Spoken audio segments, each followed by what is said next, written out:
बारिश रुकने का नाम तक नहीं ले रही थी। शाम का समय था। रमेश गांव भर में घूमकर घर लौटा तो उसके कपड़े भीग चुके थे। रमेश, बेटा तू तो पूरा ही भीग गया। रुक, मैं तेरे लिए कोई सूखा कपड़ा लाती हूँ। माँ संभल कर, अभी दरवाजा लग जाता। अरे वो अंधेरा है ना, इसलिए दिखाई दे दिया। पता नहीं बत्ती फिर गुल हो गई। कौन सी नई बात है माँ? इस गांव में जब देखो बार बार बिजली गुल ही हो जाती है। कल सुबह की गई बिजली अभी तक नहीं आई है। तभी तो बोल रहा हूँ ना, हम कहीं और रहने चलते हैं। कब तक इस गांव में रहेंगे? यहाँ बिजली बहुत परेशान करती है और मानसून में तो कई कई दिन बिजली लापता रहती है। हर साल बारिश के दिनों में हमें बिजली की कितनी परेशानी होती है।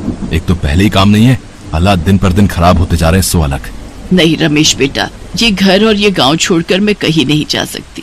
मैं इस गांव में, इस घर में एक दुल्हन बनकर आई थी। अब तो मेरी अर्थी ही इस गांव से उठेगी। अगर इस गांव में बिजली नहीं है तो भी मुझे कोई फर्क नहीं पड़ता। मैं उस परेशानी को झेल लूंगी, पर अपने गांव को छोड़कर कहीं नहीं जाऊंगी। आज कह दिया तो कह दिया, अब न कहना बेटा। अपनी माँ की बातें सुनकर रमेश भावुक हो जाता है। भले ही गुस्से में उसने ये बात बोल दी थी, पर वो जानता था कि उस गांव से उसे भी बेहद प्यार है। रमेश गांव में मजदूरी का काम करता था, पर वो दिमाग से बहुत होशियार था। वो शहर से काफी दूर एक छोटे से गांव में रहता था, जहां बिजली की बहुत ही समस्या थी। इसी वजह से रमेश अक्सर परेशान रहता था। वो जानता था अब उसे कुछ करना पड़ेगा ताकि गांव से बिजली की समस्या दूर हो सके। उस समय वो चुप हो जाता है और थोड़ा बहुत कुछ खाकर वहीं चारपाई के बराबर में बैठ जाता है। साधारण छोटे से घर में टिमटिमाते केरोसिन लैंप की रोशनी में रमेश बिजली की समस्या का समाधान खोजने के बारे में सोचने से खुद को रोक नहीं सका। वो आंगन में बरसती तेज बारिश को देख रहा था। तभी उसने एक उपाय लगाया और अगले दिन वो अपने दोस्त मोहन से मिला। मोहन, क्या तुम जानते हो कि बारिश से बिजली कैसे बनाई जा सकती है? तुम्हारा मतलब क्या है रमेश? बारिश तो पानी ही है। हाँ, लेकिन मैंने पन बिजली नामक चीज के बारे में सुना है। पानी बिजली पैदा कर सकता है और बारिश भी बिजली बना सकती है। पर जैसा तू सोच रहा है ऐसा हो पाएगा क्या? देख ले, मेरी कोई मदद चाहिए तो मैं जरूर करूंगा। धन्यवाद दोस्त, बस तुम मेरे साथ खड़े होकर मुझे हिम्मत देना। मैं इस काम को करने की पूरी कोशिश करूंगा। इस विचार से प्रभावित होकर रमेश ने एक योजना बनानी शुरू की। उसने एक छोटा उपकरण बनाने की योजना बनाई जो वर्षा जल की ऊर्जा को पकड़कर उसे बिजली में परिवर्तित कर सके। रमेश ने बारिश की शक्ति का उपयोग करने का प्रयोग करना शुरू कर दिया। ये बात जब गांव वालों को पता चली तो वो अपनी बातें बनाने लगे। रमेश के ये फालतू के काम है बस। तुम बेकार ही मेहनत कर रही हो। इस गांव में कभी बिजली नहीं आ सकती। पिछड़ा हुआ गांव है हमारा। रमेश, हमने कभी किसी को बारिश से बिजली पैदा करते हुए न देखा है न सुना है। हाँ, अरे तुम सब उसको प्रोत्साहन देने की जगह उसे निराश करने में क्यों लगे हुए हो? उसे एक बार कोशिश तो करने दो। मुझे पूरा विश्वास है मेरा मित्र ये कर दिखाएगा। रमेश ने निराशा को अपने ऊपर हावी नहीं होने दिया। वो अपने काम को पूरी मेहनत से करता रहा। अगले दिन उसने अपने वर्षा चालित जनरेटर का एक छोटा नमूना तैयार किया। उसने बेकार पड़े धातु के हिस्सों, तारों और अन्य सामग्रियों को एकत्रित किया जिनका उपयोग वो अपने आविष्कार के लिए कर सकता था। अपने दिल में दृढ़ संकल्प और आंखों में आशा की चमक के साथ उसने अपना वर्षा चालित बिजली जनरेटर बनाना शुरू कर दिया। दिन हफ्तों में बदल गए और रमेश ने अपने काम पर बहुत परिश्रम किया। कुछ समय बाद उसने अपना आविष्कार पूरा किया। मोहन, मैंने ये कर लिया। ये छोटा उपकरण बारिश की शक्ति का उपयोग कर सकता है और इसे बिजली में बदल सकता है। रमेश, लेकिन क्या ये काम करेगा? मुझे विश्वास है। चलो आज रात जब बारिश आएगी तो इसे आजमाएंगे। और फिर रात में जब बारिश आने वाली थी तो रमेश ने घर के बाहर बारिश से चलने वाला बिजली जनरेटर स्थापित किया और इसे एक छोटे लाइट बल्ब से जोड़ दिया। उसने अपनी सांसें रोक ली और देखता रहा कि बारिश का पानी उपकरण में बह रहा है। हर किसी को आश्चर्य हुआ। लाइट बल्ब तेजी से चमकने लगा, जिससे उनके आसपास का क्षेत्र रोशन हो गया। रमेश के घर के बाहर बल्ब की रोशनी देखकर सब गांव वाले वहां इकट्ठे हो गए। कल तक जो रमेश के इस काम को बेकार का काम कह रहे थे, आज वो सब उसकी वाहवाही कर रहे थे। अरे वाह रमेश, अरे तुमने तो कमाल कर दिया भाई। अरे हम गलत थे भैया, माफ करना। अब बारिश में भी इस गांव में बिजली आएगी। किसी को अंधेरे में नहीं रहना पड़ेगा। हमारा ये वर्षा चालित जनरेटर पूरे गांव में बिजली देगा। रमेश के अविश्वसनीय आविष्कार की खबर पूरे गांव में जंगल की आग की तरह फैल गई। ग्रामीण ये जानकर बहुत खुश हुए कि अब उन्हें बिजली कटौती के दौरान अंधेरे से जूझना नहीं पड़ेगा। हालांकि सफलता अक्सर ईर्ष्या को आकर्षित करती है। पास के शहर के एक लालची व्यापारी किशन लाल ने बारिश से चलने वाले बिजली जनरेटर के बारे में सुना तो उसके मन में लालच आ गया। उसने सोचा कि गांव के लोग तो गरीब हैं। रमेश गरीबी में आकर क्या पता वो जनरेटर उसे बेच दे। इसलिए वो रमेश के पास गया और बोला, रमेश, अगर तुम चाहो तो मैं तुम्हारा ये बिजली से चलने वाला जनरेटर अच्छे दामों में खरीद सकता हूँ। मैं तुम्हें बहुत अधिक पैसे दूंगा। इसे मुझे बेच दो, फिर तुम आराम से इन पैसों की सहायता से शहर में जाकर नया घर खरीद कर रह सकते हो। अरे इन गांव वालों का क्या है, ये तो पहले भी थोड़ी बहुत बिजली से गुजारा कर ही रहे हैं, तो अभी भी कर लेंगे। तुम अपना फायदा ढूंढो। नहीं सेठ जी, मैंने इसे अपने गांव वालों की मदद के लिए बनाया है, ना कि उनके दुख से लाभ कमाने के लिए। मैं इसे नहीं बेच सकता। कृपा करके आप यहाँ से चले जाएं।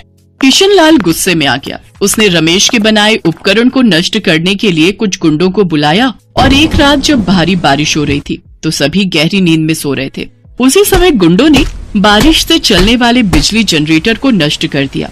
अगले दिन टूटे हुए उपकरण को देखकर रमेश और सब गांव वाले घबरा गए।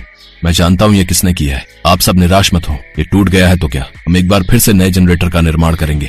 आप सब मेरा साथ देंगे ना? हाँ, हम सब तुम्हारा साथ देंगे भैया। और फिर सभी गांव वालों के सहयोग के साथ रमेश ने फिर से एक बार नए जनरेटर का निर्माण किया, जो पहले वाले से ज्यादा मजबूत भी था और सुरक्षित भी था।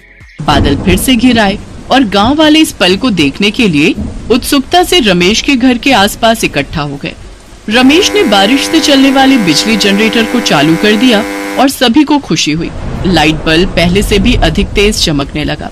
रमेश ने पड़ोसी व्यापारी किशनलाल को ये बता दिया कि वो चाहे जितनी मर्जी जनरेटर तोड़ दे, पर उनके हुनर, मेहनत और काबिलियत को नहीं तोड़ सकता। रमेश के प्रयासों से उस गांव के लोगों के जीवन में नई आशा और रोशनी आई और उन्हें एहसास हुआ कि एकता के बल से वे अपने रास्ते में आने वाले किसी भी अंधेरे को दूर कर सकते हैं। अपने बेटे रमेश के सफल प्रयास को देखकर आज उसकी माँ भी बहुत खुश थी।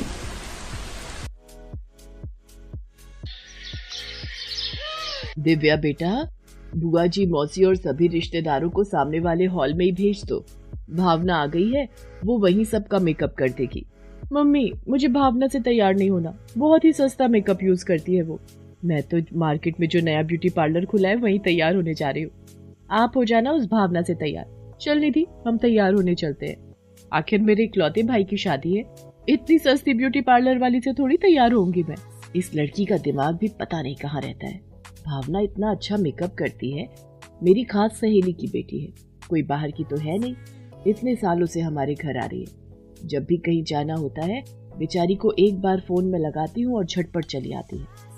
आज तक इसने कभी मना नहीं किया मुझे। मैं ही चली जाती हूँ तैयार होने। बहन जी, मुझे मेहमानों के बीच पहले पहुंचना है। मैं जरा भावना से जूड़ा बनवाकर साड़ी पहन लेती हूँ, नहीं तो वैभव के पापा गुस्सा करेंगे कि अभी तक तैयार नहीं हुई।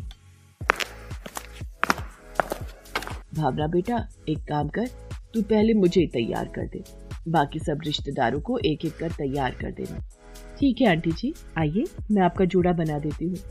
आंटी जी, ये मैं ताजे गुलाब के फूल लाई थी, आपके जूड़े में लगा देती हूँ। आंटी जी, अंकल आपको बुला रहे हैं अभी इसी वक्त। आ रही हो बेटा। थैंक यू भावना, मेरे लिए इतना सोचने के लिए। चल अब तू ना इन सबको भी तैयार कर दे, तब तक मैं वैभव के पापा के पास जाती हूँ। बारात के निकलने का समय हो रहा है, सब मेहमानों को भी देखना है। और तू भी कुछ खा ले, बहुत देर से मेकअप कर रही है। क्या हुआ, इतने परेशान क्यों हो? सब खत्म हो गया सुषमा, ये शादी नहीं होगी। पर हुआ क्या? आप ऐसे क्यों बोल रहे हो? क्या हुआ पापा, सब ठीक तो है? कुछ ठीक नहीं है। मेहता साहब का फोन था, उनकी बेटी पूनम और तुम्हारी होने वाली बहू अपने प्रेमी के साथ भाग गई है। सारी बिरादरी में हमारी बदनामी हो जाएगी। सारे मेहमान आ गए हैं। वैभव की शादी नहीं हुई तो सब मेहमान बातें बनाएंगे। वैभव की शादी होगी और आज ही होगी। मेरी नजर में एक बहुत ही सुशील और समझदार लड़की है। मैंने एक बार पहले भी उसके बारे में जिक्र किया था, पर वैभव को पूनम पसंद थी, इसलिए मैं चुप हो गई। तुम कहीं भावना की बात तो नहीं कर रही? तुम्हारी सहेली की बेटी जो ब्यूटी पार्लर का काम करती है। माँ, तुम भावना के साथ मेरी शादी के बारे में सोच रही हो? वो भावना जो हॉल में सब रिश्तेदारों का मेकअप कर रही है। माँ, मैं ये शादी हरगिज नहीं करूंगा। भावना में कमी क्या है? उसकी माँ मेरी बचपन की दोस्त है। भावना भले ही हमारे जैसी अमीर नहीं, पर दिल की बहुत अच्छी है और हमारे पास इस बदनामी से बचने का कोई दूसरा रास्ता नहीं है। वैभव, तुम्हारी माँ शायद ठीक कह रही है। तुम्हें भावना से शादी कर लेनी चाहिए। मैंने सुजाता को शादी में बुलाया था, वो पहुंचने वाली होगी। भावना तो यही है, मैं उसे एक अच्छा सा शादी का जोड़ा देकर तैयार होने के लिए कहती हूँ। वो बहुत अच्छी है, मेरी बात मान जाएगी। सुषमा भावना के मम्मी पापा और भावना से सारी बात करती है। वैभव भी बड़ी मुश्किल से इस शादी के लिए तैयार होता है और भावना की शादी वैभव से हो जाती है। सब कुछ अचानक हुआ तो सब कुछ संभलने में वक्त तो लगना ही था। मम्मी, आपने इस भावना की शादी भैया से करवा तो दी, पर मैं इसे अपनी भाभी कभी नहीं मानूंगी, और भैया भी इस लड़की से शादी करके खुश नहीं है। दिव्या गुस्से में पैर पटकती हुई चली जाती है। वैभव भी भावना से शादी होने पर गुस्से में था। तुम इस गलत फहमी में मत रहना कि मैं तुम्हें अपनी पत्नी मान लूंगा। तुम्हें मम्मी शादी करके लाई है, बस उन्हीं से मतलब रखो। मेरे से बात संभालने की कोशिश भी मत करना। भावना, तुम चिंता मत करो, धीरे धीरे सब ठीक हो जाएगा। पर आज तुमने हमारे घर की इज्जत रख ली, इसके लिए तुम्हारा बहुत बड़ा शुक्रिया। भावना सब कुछ हालातों की मजबूरी समझकर चुप हो जाती है। सुषमा भावना को बहुत प्यार करती थी। भावना इसी बात से बहुत खुश थी। मम्मी जी, मैं ब्यूटी पार्लर के लिए निकलती हूँ। कुछ दिनों से पार्लर बंद है तो सभी के फोन आ रहे हैं। हाँ हाँ भावना बहू, काम तो पहले जरूरी है, तुम समय पर जाओ। और हाँ, ये मैंने तुम्हारे लिए आलू के पराठे बना दिए थे, तुमने नाश्ता भी नहीं किया तो ये खा ले। मम्मी जी, आप बहुत अच्छे हो। मैंने जरूर कोई पुण्य कर्म किए होंगे जो आप जैसी माँ समान सास मुझे मिली। मेरी बहू भी तो अच्छी है। चल अब जल्दी से ब्यूटी पार्लर पहुंच, कस्टमर इंतजार कर रहे होंगे। इतना घटिया ब्यूटी पार्लर है, सारा दिन मक्खियां मारती होगी और दिखा तो ऐसे रही है जैसे बहुत बड़ा ब्यूटी पार्लर चलाती हो। दिव्या, भावना अब तुम्हारी भाभी है, उसके लिए तमीज से बात करो। भावना ब्यूटी पार्लर आ जाती है। वैभव के ऑफिस में भी सबको पता चल जाता है कि वैभव की शादी एक ब्यूटी पार्लर वाली लड़की से हुई है। कुछ दिन बीत जाते हैं, सब कुछ ऐसे ही चल रहा था।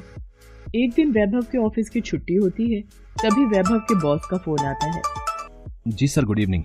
वैभव, तुम्हारी एक हेल्प चाहिए थी। मेरी हेल्प सर? सब ठीक तो है? वैभव, मतलब हेल्प मुझे नहीं, मेरी मिसेस को चाहिए थी।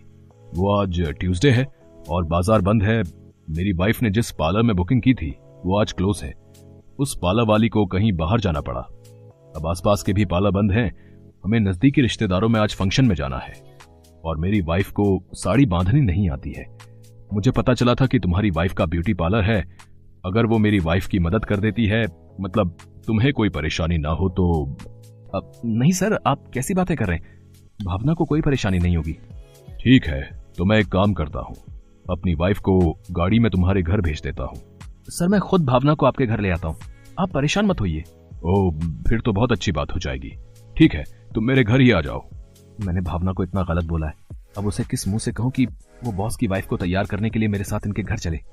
मैंने सब सुन लिया है, आप परेशान मत हो, मैं आपके साथ चलती हूँ।